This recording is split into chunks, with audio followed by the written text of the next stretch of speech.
All right, everybody. If you don't know, now you do know. You're officially tuned in to a very special edition of the HFWB Podcast Series. This is your host, Clifton Pope, and we are back with another edition of the In the Know series, without a doubt, on the HFWB Podcast Series. Y'all keep on hitting that subscribe and follow button on the YouTube channel at Health, Fitness, Wealth, Business. Business has one S, so Health, Fitness, Wealth, Business 8726. Y'all keep subscribing to the official YouTube channel for Health, Fitness, Wealth, Business so we can continue to grow the community. And also keep on hitting that subscribe and follow button on Apple Podcasts, Spotify Podcasts, whatever your favorite podcast platform is. That way we can continue to grow the community, y'all, the HFWB community, because I'm doing this for you, the people. So I would appreciate it if you hit that subscribe and follow button, download and stream every single episode of the HFWB podcast series on Apple Podcasts, Spotify Podcasts, whatever your podcast platform you choose. And at the same time, leave a review, provide feedback so we can grow the HFWB podcast series one day at a time, one step at a time, because it starts with you, the people. So your feedback matters, just like your overall voice matters. And since we're in the In the Know series, for those who are wondering what that is, it's basically my political series that I'm doing, covering everything based on the 2024 presidential election that's coming up, based on the three branches of our overall government, the executive, the legislative, and the judicial branch. And if you want to listen to more on how all those things work out and entirely, I highly recommend going to listen to basically episode 152, I believe, is the In the Know series. Episode 151, 152, one of those two episodes is where I break down the three branches of the where I basically break down the three branches of the overall government and how it works and how it's structured for those who want to play a little bit of catch up. I believe it's episode 151 or 152, one of those two episodes. And we're diving into everything in regards to Project 2025. And we're going to dive into Agenda 47 and show how those two things are different and all those things and how it can alter the foundational structure of our overall government. So within the last episode, it was episode 154, where I kind of dived into a little bit of how Project 2025 can alter the relationships as far as, how the federal agencies operate, how the interrelationships within that can operate. There's going to be a lot of shifting going on. And I touched on the importance of how they were trying to, ban abortion, trying to basically have warrantless surveillance to where they're watching over us a little bit. And at the same time, they're trying to do the mass deportation and basically rip families apart and send all the illegal immigrants who aren't here legally as U.S. citizens out of America. And if you want to get a quick recap on what I mean by all those previous items I touched on, go ahead and listen to episode 154 of part 2 of the In the Know series, because I'm just going to dive right into it and kind of break down, of course, finish up the key highlights of Project 2025, because it's coming quicker than you think. Now, one thing I want to touch on as we kick things off with this episode of the In the Know series, did you know that in Project 2025, they're severely trying to limit voting access, meaning they're literally trying to abuse the executive power within the executive branch to interfere in our elections by criminalizing the voting process and damaging fair representation? And honestly, that alone is just scary within itself, because 3 days ago on October the 7th, by the time you're listening to this particular episode, it'll probably be out later on in the week, by the end of this week. But regardless, October the 7th was the last day to register and vote. I can't stress enough about the power of the vote. You have to get out there and vote if you're going to make a difference in this democracy, and basically let your voice be heard, because no one's going to care about what you say if you're not registered to vote. And for those who are basically, complaining about everything that's going on within the government and aren't doing a damn thing about it and not actually taking the time to go down to your local courthouse and go down to actually register online to vote and everything, you're basically wasting your overall time and you're wasting your overall energy. And at the same time, you're basically just wasting your overall time to begin with. As I'm looking here on my phone, for all the people who currently live in Texas or here in Corpus Christi, Texas, you could literally go to votetexas.gov if you haven't basically took time to overall go ahead and register to vote. But that was before October the 7th. So it's pretty much too late for that within itself. But so it's crazy how Project 2025 is, ironically enough, trying to limit how many people can be registered to vote and trying to control the narrative on who's registered to vote and who isn't registered to vote. As a matter of fact, there's a story that came out a few weeks ago about, Governor Greg Abbott. He's over here trying to pull a rabbit out of the hat and eliminate access to about, I want to say, a few thousands of people, probably more than that. I know I'm probably off with the number, but he's trying to limit as many residents here in the state of Texas to basically try to vote. So that's something that most people probably aren't even aware about, or aware of rather. But as far as them trying to limit, the voting access and everything, there's so much that's just going on within itself, which is why we need to kind of take action in regards to those things, because that's the only way we're ever going to get our voices heard as far as within this democracy, more so than anything, as far as just like taking time to, register to vote and everything and kind of making the difference within that. Because give me 1 second here. I'm actually looking into this right now, because this is a story right here where it talks about, as November's election approaches, discriminatory practices continue to suppress voters of color, underscored by a surge in anti-voter measures in recent years.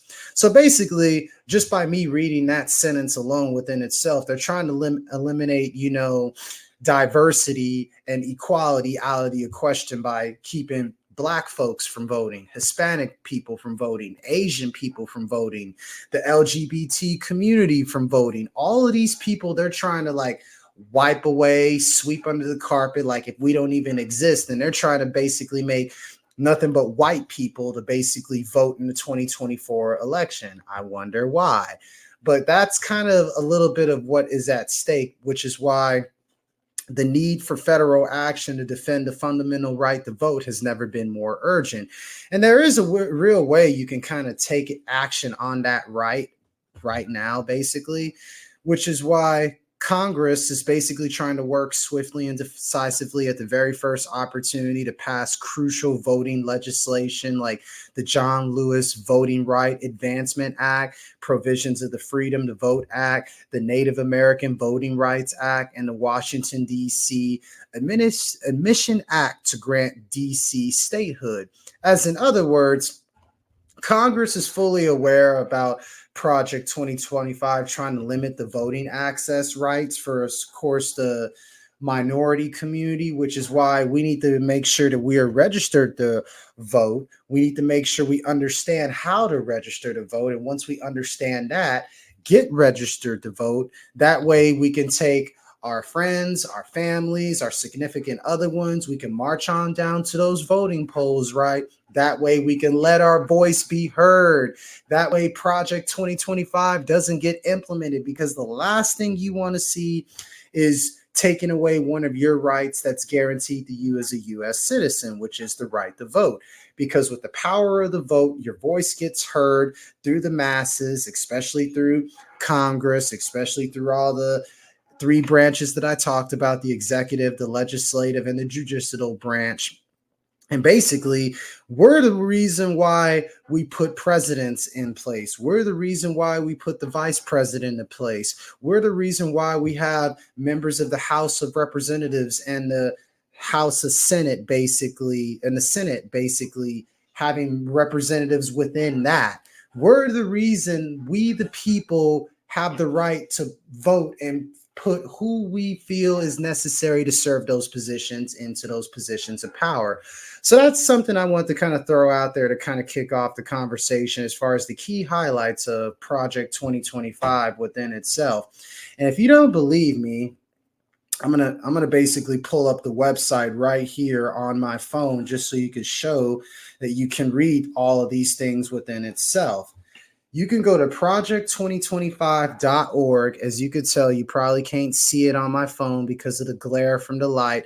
And for those who are not watching on YouTube right now and are basically listening to the audio version on Spotify and Apple Podcasts, which I appreciate greatly, I'm basically holding up on my phone basically the whole entire policy agenda of Project 2025, which you can read or skim through all 922 pages yourself. Go to project2025.org. That's project2025.org, because there's so much that is literally on the line just off of Project 2025 alone. It would take me hours and it would take me multiple episodes to kind of break everything down. And by the time that's even done, the election will probably be in place, which is why I'm giving you bits and snippets of what you could expect. And at the same time, encouraging everybody to visit project2025.org. That way you can understand what's at stake with Project 2025. If you want something to read Project 2025, because I guarantee you it's going to open your eyes alone. I mean, with the way they're trying to severely limit voting access to the minority community, voters of color, that alone is just crazy within itself, because that's just another way of the government trying to revert back to the days of racism, trying to sweep the black man and woman underneath the carpet, the Hispanic man and woman underneath the carpet, the Asian man and woman underneath the carpet, and basically the LGBT community individual underneath the carpet. And they're trying to take away our right to vote, and they're basically trying to silence us through that voice of we could utilize through the power of voting. And honestly, you want to know something else that Project 2025 is actually working on? They're actually working on censoring critical discussions in classroom, as far as academic discussions about race, about gender, about systematic oppression, in violation of the First Amendment, freedom of speech for those who aren't aware of that. And they're trying to cut federal funding for schools with curriculums that touch on these subjects. Why the hell do you think there's so many anti-DEI cases going on in, I don't know, the state of Florida and all the universities within Florida? Why do you think that's going on in the University of Texas? I saw a story about that where they're trying to eliminate all these anti-DEI curriculum that are being taught in schools, universities. Again, they're trying to white out the history and turn back the clock. They're trying to make everything neutral once again. And that alone is once again scary within itself. We need to go against censorship by any means necessary, because it takes away freedom of speech, which is the First Amendment. And as a matter of fact, I'm going to go into all of these things right here, just quickly here on this story that I'm looking at. See, and this is, of course, according to the American Civil Liberty Unions.org website, to where you can look at the key highlights of Project 2025 within itself. That's the American Civil Liberties Union.org, or ACLU.org for short. Now, they're talking about back in 2023, more than 100 classroom censorship bills aimed at restricting students and teachers from discussing race, gender, or sexual orientation were introduced in states across the country. 32 of those bills became law the year prior. The country saw the highest number of attempted book bans in 20 years, with more than 1,000 demands to censor library books and resources, many of which target titles by or about Black people and the LGBT community people. The ACLU has challenged classroom censorship laws and book bans across the country, and they're working on expanding on that work by pushing back against any attempts to restrict diversity, equity, and inclusion programs. they won't stand for that erasure of marginalized communities in our schools. So they're basically fighting for the right of the First Amendment to learn free from censorship, from discrimination, because with all that going on within itself, and that's crazy how it talks about, trying to censor certain library books and resources, because I was at a banned book event at the Black Cat bookstores located here in Corpus Christi, Texas, to where they talked about this in particular. And I was having a conversation about this with fellow board members of the Corpus Christi Black Chambers of Commerce about this exact issue.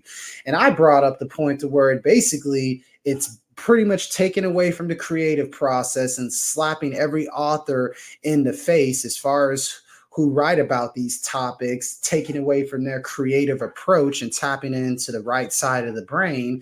And at the same time, it's pretty much censorship and freedom of speech. And it's all because of people being so damn sensitive and at the same time defensive about all these topics being talked about, like the freedom for, like, we don't have freedom of speech thanks to the First Amendment, at least for now. Hopefully Project 2025 doesn't try to take away the First Amendment rights, but with the way things are looking, they're definitely on track to try to do exactly that, to where they're trying to control what we can say and what we can't say. And that's something that Project 2025 is looking at right now. I mean, they're literally working on trying to ban certain books and censoring classroom discussions. They're trying to take away all the discussions about diversity, equity, and inclusion right before our very eyes, which is why they have all this stuff going on in all these certain universities. It's already being worked on at UT, Texas, and Austin. It's already being worked on in certain universities in Florida, and that's just to name a few. And there's probably way more of that going on right here, right now, as we speak, especially behind the scenes, behind closed doors, y'all, which is why we need to get out there and vote. That way Project 2025 doesn't get implemented, y'all. I'm telling you, it's crazy within itself. That's another key highlight that you can go on aclu.org to, of course, get a little bit of a preview as far as what to expect. And this is pretty much the most disrespectful one, or one of the most disrespectful ones that they're going to try to do. They're going to try to roll back trans rights. They're trying to utilize the federal law and weaponize it to require states and private actors to discriminate against transgender people by threatening to sue schools, that protect the rights of trans students, or telling hospitals that they will lose their Medicaid funding if they provide gender-affirming medical care to trans teens. And that alone is just scary within itself, because all they're trying to do with that right there within itself, they're trying to basically give the middle finger to the LGBTQ community, because the impact of this is basically an attack on their freedom and their overall dignity and their overall families, because 1/3 of the country has passed laws to criminalize and ban access to gender-affirming care, as I alluded to earlier, because legislation has already been introduced by the most extreme anti-LGBTQ members of Congress, led by Representative Marjorie Taylor Greene. They're basically trying to criminalize the healthcare trans people need, which such a law that is beyond the pale. It won't be the last, because they're working on a national ban right now as we speak on everything that has to do with the LGBTQ community. Because again, people are offended, people are sensitive, and people are defensive, and they don't want to allow people to live life the way that they choose to live life within itself. I mean, shout out to the LGBTQ community, because they're basically trying to live life to the fullest based on how they feel, how they believe, and how they look at themselves whenever they look in the mirror. I mean, we have to respect that at the end of the day. I mean, we are in the year 2024 going into 2025. I mean, that if people want to live if they want to live a certain way, you should allow them to do exactly that. And that just feeds into just equality, giving people the same fair, equal amount of rights as possible. There are some things to where it kind of does push the envelope a little bit. It may cross the line to some, but at the end of the day, I get exactly where they're coming from, because at the end of the day, what makes America America, diversity, equality, and inclusion. And that includes, for Black people, for Hispanic people, for Asian people, for the LGBTQ community. You want to know what all those groups and all these minority groups have in common? We're basically trying to show that, hey, America's all about equal rights for everybody. It's all about diverse opportunities for everybody. That way, nobody's excluded and everybody is included. That's the only way we're going to grow together, thrive together, survive together, and most importantly, stand strong together more so than ever. And before I forget, I want to touch on this very, very important thing right here as far as, everybody wants to talk about, what is Donald Trump's connections to Project 2025? I mean, Donald Trump is not technically connected to Project 2025. For those who are wondering, it's mainly people within his administration who basically are trying to carry out all the agendas that Donald Trump was working on back in his first term. As a matter of fact, Project 2025, just to clear this up, y'all, Project 2025 was published by the Heritage Foundation, not by the Trump administration, the Heritage Foundation. Now, they are a long-standing conservative think tank. They have direct ties to the former administration of Donald Trump. Now, here's the key here with that. Basically, Donald Trump has nothing to do with Project 2025. Donald Trump's whole agenda is Agenda 47. Just to clear that up, that way there's no confusion whatsoever. And I'm going to explain a little bit more about the key highlights of Agenda 47 within the next episode of the In the Know series. But just to throw that out there for everyone who's thinking, oh, Donald Trump is behind Project 2025. No, he's not. He has former people who used to work within his administration who are basically tied to Project 2025. As a matter of fact, a recent report from CNN, they found 140 people who are working on Project 2025. They previously worked in the Trump administration, meaning they used to be a part of the Trump administration, but they no longer are. So they're basically taking all the ideas of Donald Trump originally and trying to tie it into Project 2025 and make it look like it's Donald Trump who's basically signing off on everything in Project 2025. That is far from the case, and I want to debunk that myth and downright stupidity right then and there.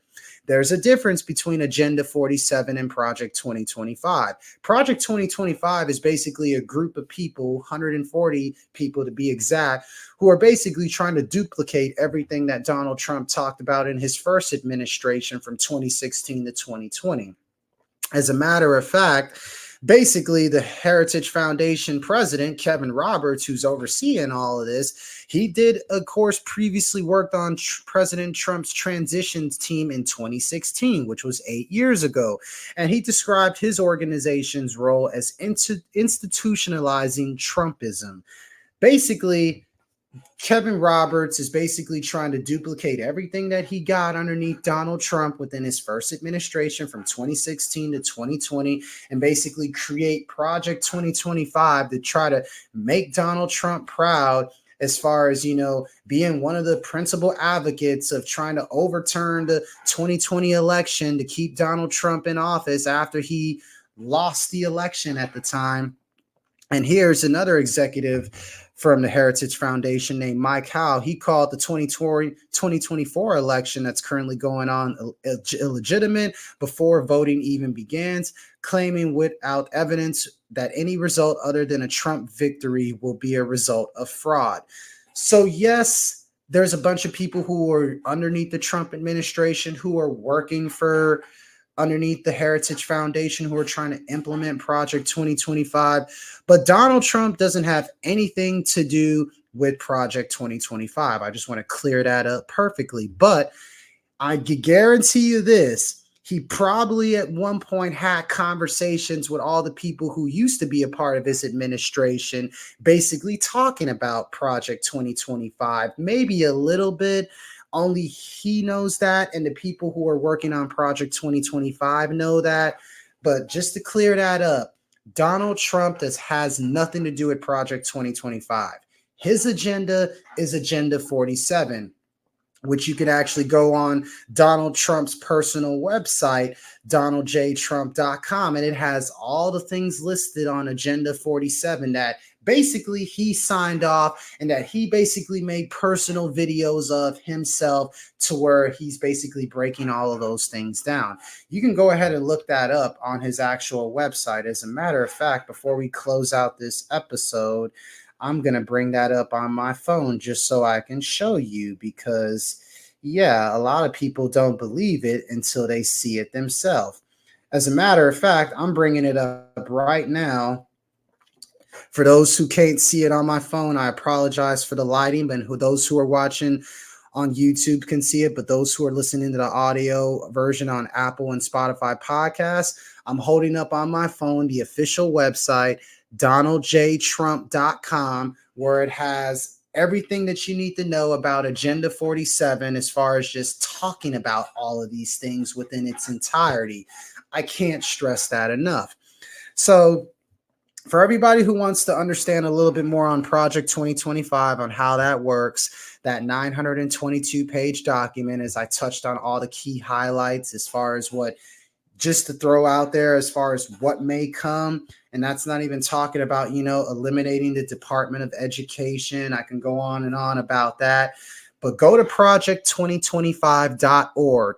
That's project2025.org. And you can literally read every single section that they talk about within Project 2025, from taking the reins of government to talking about the common defense as far as the Department of Defense, Homeland Security, just to name a few. General warfare, that's another section as far as the Department of Education I alluded to, the Department of Agriculture, the Department of Health and Human Services, the EPA, the Environmental Protection Agency, the Department of Justice and Veteran Affairs. It breaks down every section when it comes to the economy and what they plan on doing within that. I'm not making this up. They talk about independent regulatory agencies like the Federal Community Commissions, the election commissions, and so on and so forth. It's broken down into 5 sections. It's a lot to take in. I would definitely read bits and pieces of it, and at least best case scenario, skim through it, because a lot's coming with Project 2025 that we may not like. And for the record, I'm going to say this one more time. Donald Trump has nothing to do with Project 2025. It's former people who worked underneath his administration who are trying to push his agenda like it's theirs and trying to make it look like it's him. That's how they try to confuse you and all that stuff. So I want to throw that out there. Visit project2025.org to read the 922 pages for yourself if you haven't already. And go to donaldjtrump.com to read all about Agenda 47, which I'll be breaking down in the next episode of the In the Know series. And just for the record, I'm keeping things as neutral as possible as far as within the 2024 election, as far as, understanding both sides from Kamala Harris's perspective and Donald Trump's perspective, because we got to have that open mind. Even when we deal with politics, you got to, fact check things. You got to do your research, and you got to see the truth for what it really is. And that should encourage and influence and impact your overall right to vote and utilizing that power once you make that decision. So if you want to learn anything, do your research on Project 2025. Go to project2025.org. That way you can research everything on Project 2025 before you make your decision when you hit those polls. And at the same time, basically do your research on everything Agenda 47 by visiting donaldjtrump.com. And just for the record, I'm not a Donald Trump supporter, nor am I a Kamala Harris supporter. I'm a supporter of truth. I'm a supporter of reason, and I'm a supporter of honesty at the end of the day. As I'm keeping things as neutral as I can be, I believe in the power of basically peace, love, compassion, forgiveness, empathy, understanding, respect, honor, integrity, and at the same time, the power of honesty and the power of truth. Now, whoever stands on that side is basically going to have my vote 9 times out of 10 every single time. So I just want to clear that up for everybody. I'm not a Donald Trump supporter, nor am I a Kamala Harris supporter. I'm a supporter of peace, love, compassion, understanding, honesty, respect, and truth. And most importantly, keeping things as real as can be, challenging you, the people, to fact check things, do your own research, and keep the power of the truth alive, keep the power of freedom of speech alive, and giving the middle finger to censorship. Because we have a right to say whatever we want, whether it offends people or not, because at the end of the day, those people who are fighting for those things are defensive, sensitive, and downright offended. And who cares about those people? Because they have a closed-minded perspective and they need to open their minds. That's all that I'm saying. But with that being said, that wraps up a quick episode of the In the Know series, part 3 for the HFWB Podcast Series. Part 4 will be coming your way next week to follow, as the 2024 elections are getting near, y'all. I'm telling you, if you haven't figured it out by now, you pretty much missed out on the opportunity to register to vote, because the last day to register to vote was October the 7th. So if you missed out, shame on you. And I don't want to hear a damn thing about how you feel about the outcome if you didn't go down to the polls and take time out of your productive day to go and vote and make a difference and let your voice be heard. I just want to tell those people to shut the fuck up right then and there, just to get that out the way. But for those who did register to vote, utilize your power to vote. Let your voice be heard. Go down to those polls beginning on Monday, October 21st. That's when early voting starts. That starts from October 21st, 2024, all the way down to Election Day, which is November the 5th, 2024. So get down there, vote on all these issues, vote on all of these rights. Keep Project 2025 from getting implemented, and at the same time, let your voice be heard through the power of the vote. I can't stress that enough. I'm going to dedicate a whole episode as far as the history of the vote and why that's important as we conclude this In the Know series. Just throwing out a quick spoiler there. But other than that, this is another episode of the In the Know series from the HFWB Podcast Series. I'm going to be breaking down Agenda 47 as far as the key highlights of what to expect on that, since that's what Donald Trump himself is signing off on and making videos on with his own website, which you can visit at donaldjtrump.com.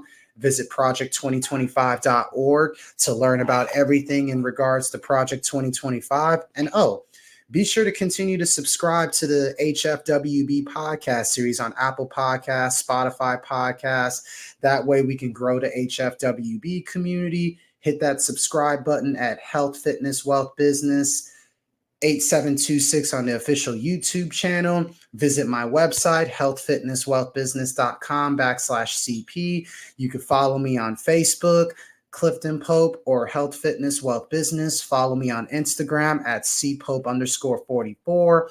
Follow me on TikTok at HealthFWealthB. And yeah, man, HealthFWealthB.CP, official TikTok. And yeah, I'm just making sure that y'all are in the know. That way y'all can make the best decisions based on your own research, based on your own fact checking, and keeping the power of truth alive. That way we can get away from this world of lies and world of bullshit that we're living in on a regular basis. But with that being said, I'm encouraging everybody to, of course, stay healthy, stay wealthy, stay blessed, peace, love, positive vibrations. And yeah, do your research, fact check things, and keep the power of the truth alive. And get out there to vote, y'all. Peace.